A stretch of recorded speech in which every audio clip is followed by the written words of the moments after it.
Shalom everyone! Kumusta po ang bawat isa? Muli tayo po ay nagpapatuloy sa pagbabasa at pagsasaliksik po natin sa salita ng Panginoon at yung lagi po nating sinasabi na I hope na tayo po ay lumalago at mas lalo po tayong nai-inlove at mas lalo po nating papamuhay yung salita ng Panginoon na ating natututunan at nagugutom sa salita ng Panginoon para tuloy-tuloy po tayo na lumago at paniwalaan na ang ating Panginoong Hesukristo ay buhay na buhay at siya yung Panginoon sa ating buhay. Amen? So matutunghayan nga po natin kung ano muli yung ipinakita ng Panginoon dito sa chapter 7. So sabi po dito na hindi sumampalataya yung mga kapatid ng Panginoong Hesukristo. Yung kapatid na naisulat po dito, it signifies about either yung mga tao na nakita yung pagpapagaling ng Panginoong Hesukristo, nakinig sa salita ng Panginoon, but still they don't believe in Him. Sabi po niya dito, malapit muli yung pista ng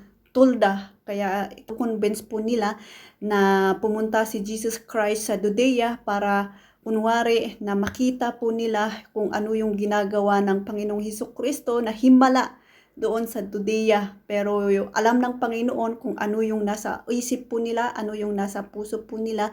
Kaya sabi ng Panginoon na dito muna siya sa Galilee. Dahil ang mga pinuno doon sa Judea ay gusto pong ipadakip ang Panginoong Hesukristo at patayin. Kaya sabi ng Panginoon, hindi pa po ito yung panahon para pumunta po ako doon. So dito, pinakita ng Panginoon yung authority po niya kung sino siya, na talagang kung ano yung kalooban ng Panginoong Ama na nagsugo po sa kanya, ay yun po yung ipapakita po niya sa kanila. Amen? Kahit sa pagpunta po niya sa pista, hindi po niya sinabi na pupunta po siya, pero pumunta po siya dahil nga po maraming nagmamanman po sa kanya, gusto po nilang ipadakip. Pero nung mga tao na nandoon, nakita po nila, nagbulong-bulungan, bakit wala siya? May mga nagsasabi na mabuti po siyang tao, pero may mga nagsasabi naman na nililigaw niya ang mga tao. May mga naniniwala naman na siya po yung Misaya, pero natatakot po silang ibahagi dahil takot po sila ayon doon sa rules ng kanilang religion, ayon sa tradition ng kanilang religion, or takot po sila sa mga pinuno. Nakita po natin na ganun din po yung nangyayari ngayon sa atin, di po ba? May mga tao na naniniwala na ang Panginoong Hesukristo ay Panginoon talaga sa ating buhay. May mga tao din na naniniwala na ang Panginoong Hesukristo ay tao lamang. May mga tao din na naniniwala ay He is only a healer God, He is only a prophet. So, pinakita po dito na yung nangyayari din po sa atin ay nangyari din noon. Kita din po natin na kung ano yung label of faith po nila about kay Jesus Christ before is nakikita din po natin ngayon. Kaya kung tayo po ay nag-share or nagbabahagi ng katotohanan, sasabihin ng mga tao, oh, banal! Wow, baka lumagpas ka na sa langit. Yung mga ganon, yung mapapakinggan po natin. Napipersecute po tayo kahit maraming tao na naniniwala na ang Panginoong Hesukristo ay Panginoon, ay hindi talaga po sila nagbabahagi ng katotohanan dahil takot po sila. Kaya napakahalaga po talaga yung intimate relationship, yung divine intimate relationship po natin sa Panginoong Hesukristo, dahil ito po yung kalakasan po natin, ito po yung way po natin para hindi matakot, ma-persecute. Hagi po natin yung pagkamabuti ng Panginoon sa ating buhay, kasi nga it's amazing na kahit hindi po tayo banal noon, ay ginawa po niya tayong banal, righteous, tagasunod, diba? It's amazing, it's a miracle. Dapat masaya tayo doon dahil nga kahit gaano tayo kadumi, may isang taong tumanggap po sa atin, di po ba? Kaya palakpakan po natin ang Panginoon, di po ba? So, sinicelebrate po natin yan. Kaya magkaisa po tayo na paniwalaan na ang Panginoong Hesukristo ay mahal na mahal niya po tayo at gusto at iniligtas ka na. You just need to receive the grace by faith that He is our Lord. Believe in that. By grace and by faith, hindi sa pamamagitan ng ating works, kundi sa pamamagitan ng ating pananampalataya. Magkaisa po tayo doon para mabilis na bumalik po siya. Kasi ayaw ko na sa earth. Kasi ayaw ko na sa earth. Gusto ko na sa heaven. Amen. So biro lang pero totoo. Nababagalan yung pagbalik ng Panginoong Hesukristo dahil yung gusto niya lahat po tayo ay maligtas. Kaya bilis-bilisan po natin. Believe that Jesus Christ is Lord in our life. Amen? So pumunta nga po siya sa pista na palihim at nakita ng mga Hudyo doon na nagtuturo po siya. They were amazed dahil napakatalino po siya. Sabi po nila, di ba wala po siyang pinag-aralan? Bakit napakagaling niyang magturo? Dito kasi, i-check po nila yung background mo para maniwala po sila sa iyo. Pero when it comes to Jesus Christ, iba yung matatanggap po natin na katalinuhan, karunungan, di ba? Kaya sabi ng Panginoon, hindi sa akin ang itinuturo ko, kundi ang nagsugo sa akin, ang nagtuturo mula sa kaniyang kaisipan ay naghahangad ng sariling karangalan. Ngunit ang naghahangad na maparangalan ang Ama ay ang taong tapat at hindi sinungaling. Yun po yung sabi ng Panginoon. Kaya kung nag-share po tayo ng salita ng Panginoon, dapat ang nag-glorify ay ang Panginoong Hesukristo, hindi po yung sarili po natin. Amen? Dahil kung sarili po natin yung naitataas, yung laging ay, sarili po natin yung naitataas, hindi ang Panginoong Hesukristo at hindi po yun ang kalooban ng Panginoong Hesukristo. Kaya nga, if we share the gospel, ay ang Panginoong Hesukristo yung naitataas sa ating pag-share, hindi po yung sa ating sarili, dahil kung tayo yung naitataas, hindi na po yun galing sa Panginoon. Talagang napakahalaga yung divine intimate relationship po natin sa Panginoong Hesukristo, dahil ito yung kalakasan po natin.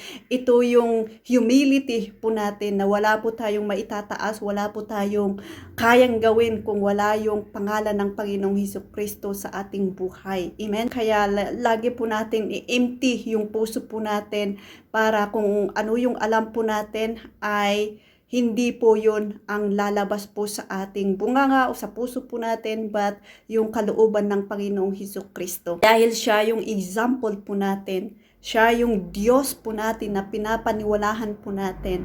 Amen? Napakahalaga po dito yung divine intimate po natin sa Panginoon. Dahil dito magsisimula yung knowledge and wisdom para maunawaan po natin yung salita ng Panginoon, and we will become great teacher. We become great testifying Jesus Christ as our Lord and Savior. At marami pong mamamangha na kagaya po dito na kahit yung pagtingin po nila kay Jesus Christ, wala po siyang pinag-aralan, but because that the Father sent Him into this world, ay napakagaling po niya.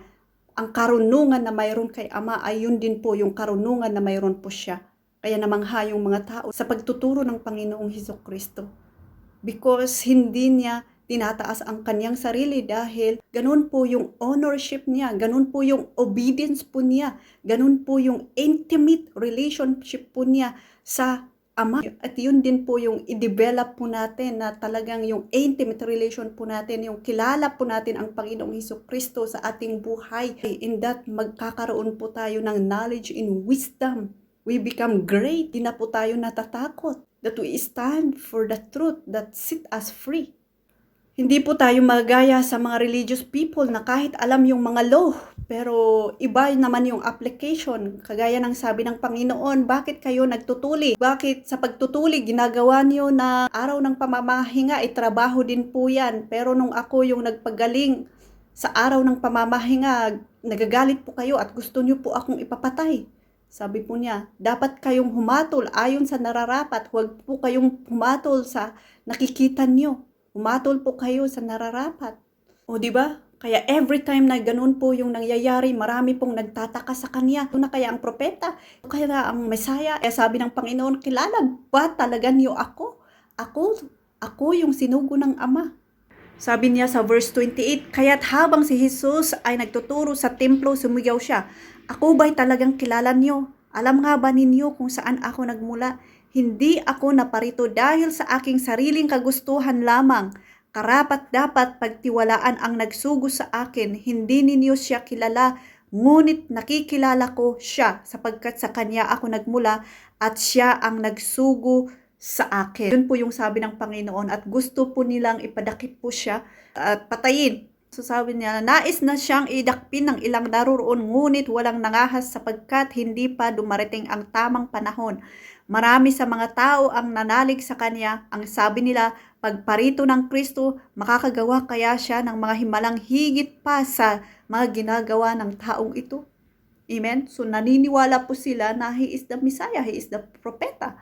Pero may doubt po sila, kahit naniniwala po sila, pero hindi pa sure yung paniniwala po nila. Sabi nila, may darating pa. Pinag-usap-usapan po nila, dakpin ang Panginoong Hesukristo, pero sabi ng Panginoon, makakasama pa ninyo ako ng kaunting panahon at babalik na ako sa nagsugo sa akin. Hahanapin ninyo ako, ngunit hindi ninyo ako makikita sapagkat hindi na kayo makakapunta sa pupuntahan ko. So, dito na naman po sila nagbulong-bulungan na hindi po nila maunawaan. Ano po yung sinasabi ng taong. At patuloy po siyang nangangaral at kahuli-hulian dito sa verse 37. Sa kahuli-hulian at pinakatanging araw ng pista, tumayo si Jesus at nagsalita ng malakas. Kayong mga nauuhaw ay lumapit sa akin at ang lahat ng nananalig sa akin ay uminom. Sapagkat sinasabi sa kasulatan, mula sa puso ng nananalig sa akin ay dadaloy ang tubig na nagbibigay buhay. Ang tinutukoy niya ay ang espiritong tatanggapin ng mga sumasampalataya sa kanya. Sapagkat hindi pa naipagkakaloob noon ang espiritu dahil si Jesus ay hindi pa muling nabubuhay at niluwalhati. Amen? So napakaganda kasi hindi pa po siya namamatay pero pinapangaral din po niya about yung Holy Spirit. Kasi yung Holy Spirit, ito po yung ipagkakaloob niya po sa atin para magpatuloy po tayo na ibahagi ang magandang balita para i-testify na ang Panginoong Hesukristo ay talagang totoo po sa ating buhay, na siya yung namatay at nabuhay muli para sa ating kaligtasan. Amen? Yung banal na espiritu. Nakita po natin dito na kahit iba't iba yung believers, kahit iba't iba yung label of faith po nila, yung label of believe po nila kay Panginoong Hesukristo, ang pangangaral ng Panginoong Hesukristo ay walang kulang at walang labis, kundi talagang hinimay-himay po dahil yun po yung kalooban ng Ama na lahat ng mga tao ay manampalataya po sa Kanya. He is the Messiah. So ayan ulit, nagbulong-bulungan po yung mga tao, is He the Messiah? Is He is the prophet? Is He? Siya na kaya? Pero ito po yung nakikita po natin dito na ganun din po yung nangyayari po sa atin. That even a lot of people is declaring that Jesus Christ is Lord sa ating buhay. Marami pa rin po yung unbelievers. Marami pa rin yung nagda-doubt.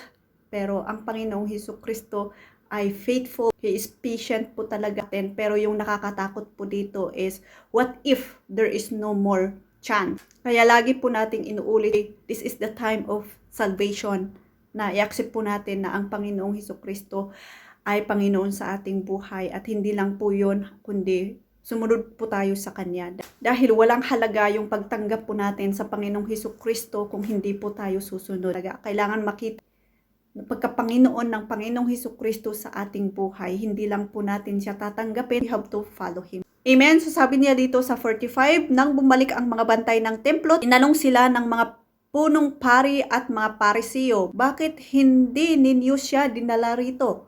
Sumagot sila, wala pa po kaming narinig na nagsalita ng tulad niya. Pati ba kayo'y nalinlang na rin? Tanong ng mga parisiyo.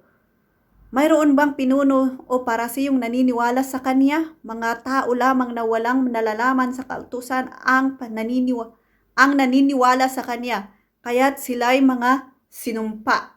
Isa sa mga naroon ay si Nicodemo, ang parisiyong nagsadya kay Jesus noong una. At siya'y nagtanong, hindi ba't labag sa atin sa kautusan na hatulan ang isang taong nang di muna nalilitas at inaalam kung ano ang kanyang ginawa? Sumagot sila, ikaw ba'y taga Galilee rin? Saliksikan mo ang kasulatan at makikita mong walang propetang magbumula sa Galilee. Amen? So, nandito si Nicodemo. Naniniwala po ako na si Nicodemo ay nanampalataya sa Panginoon. Sabi niya, hindi ba't labag sa ating kautusan na hatulan ang isang tao nang di muna nalilitis at naalam kung ano ang kanyang ginawa? But sabi po nila na, ikaw ba'y taga Galilee? Saliksikan mo ang kautusan. Talagang pinanghahawakan po nila yung kautusan. Yun po yung sabi ko ulit is we as a Christian, dahil nasa atin yung biyaya, is we continue to pray for them. Napakahalagin din po sila sa Panginoon. Pero nakikita din po natin kung ano yung nakasulat po dito is naging nangyayari din po sa atin. We as a Gentile, yung mga hindi Hudyo, ganun din po yung pananampalataya po natin.